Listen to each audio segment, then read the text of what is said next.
here I've got the spacer epoxy down, as in the last video, and now we have to try to attach the Polaroid back. And I'm using screws, so I need to drill some screw holes.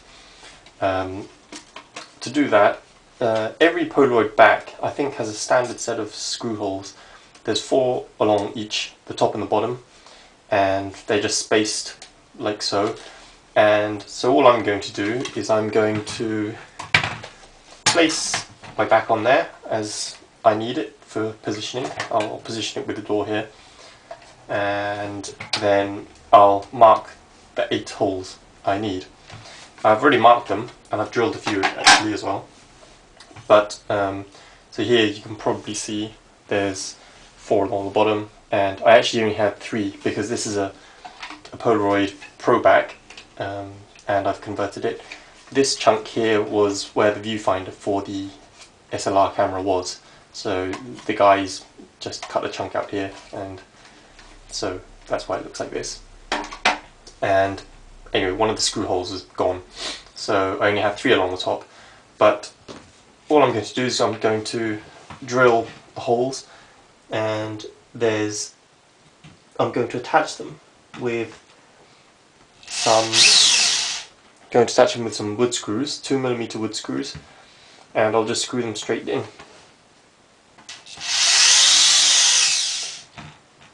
So we've got the spacer drilled for our back, and now the insides here, they will probably reflect light from the lens and it will affect your film.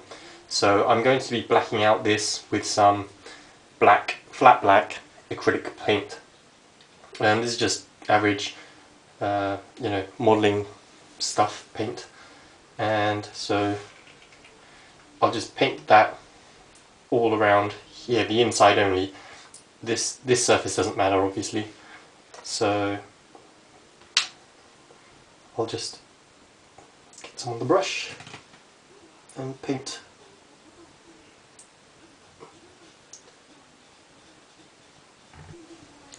Now I've painted the inside here black, as you can see, so the next step is to try to stick our Polaroid back onto our spacer and mount it. To do that, we need to make sure that this seal here between the spacer and the back is actually light tight. If you've got a perfectly kind of flush, both surfaces are both perfectly flush and flat, then you probably won't need to do this, but I'm not so sure about mine. So what I'm going to do is I'm going to get some rubber, liquid rubber, and I'm going to apply it all around the back edge, so that when I screw it down finally, it will provide a nice light tight seal. So just apply a small bead. That's probably quite a lot more than I need. Make a nice continuous bead all the way around.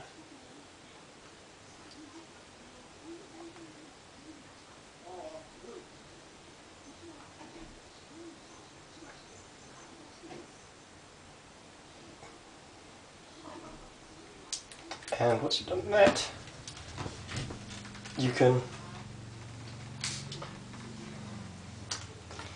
place your back on and screw it down. Now I've finished screwing on the back, and this is the finished product. And you can see there's the, if you can see, the screws down here. There's 4 in the bottom and 3 in the top, 1 there, 1 there, 1 there.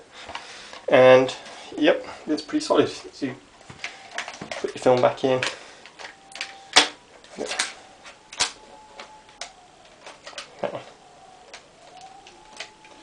Tape got stuck. And there you go. So that's stuck on there now.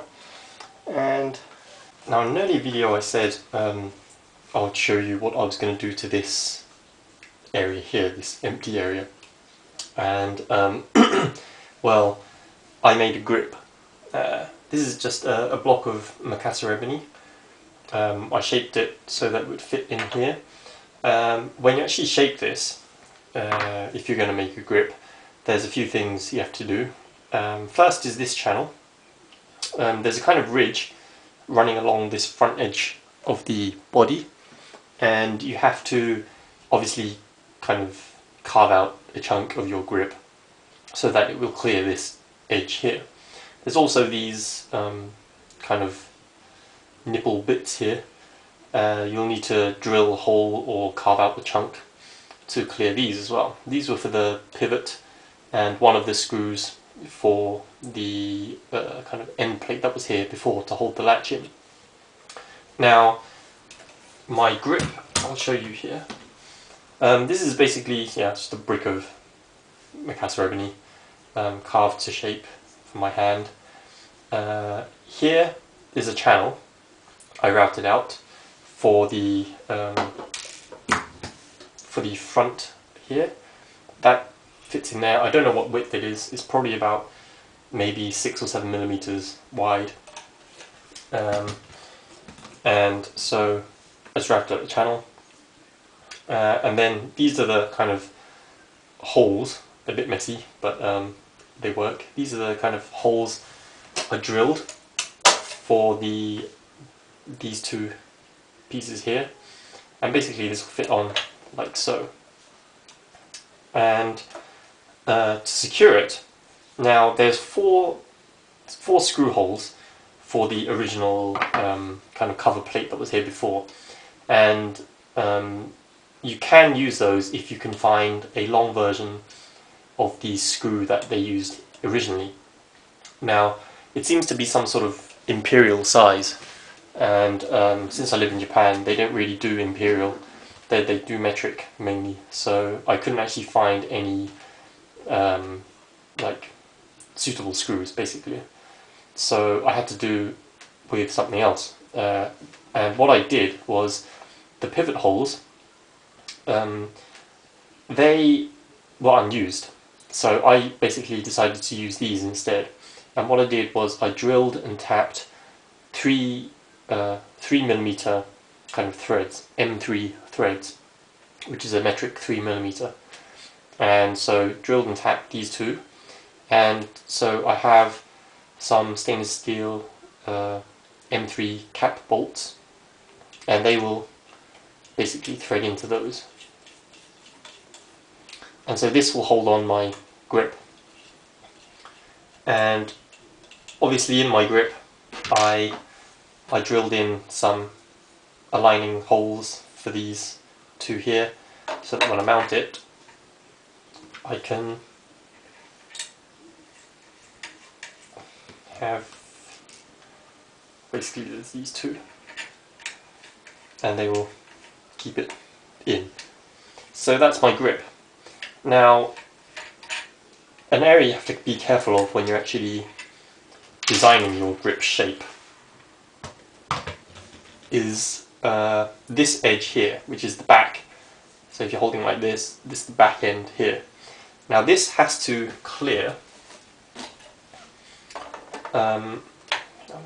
This has to clear this end here of the Polaroid back. Now, since the film actually comes out here, you have to make sure that this edge is not too high so it doesn't block the film coming out, obviously. And also, because you have to pull the white tab out first, then you should make sure that you can actually pull the white tab out as well. So keep this low if you can. To kind of help clearance for the white tabs, I carved a little kind of indent here, just to kind of let my fingers get in a bit more. And so, yeah, but it's, yeah, just design it to your shape basically of your hand, and yeah, it will look like this in the end, which looks a lot nicer than having the whole end just chopped off or what have you, and it's actually useful. So yeah, that's how I've solved the problem of this end here.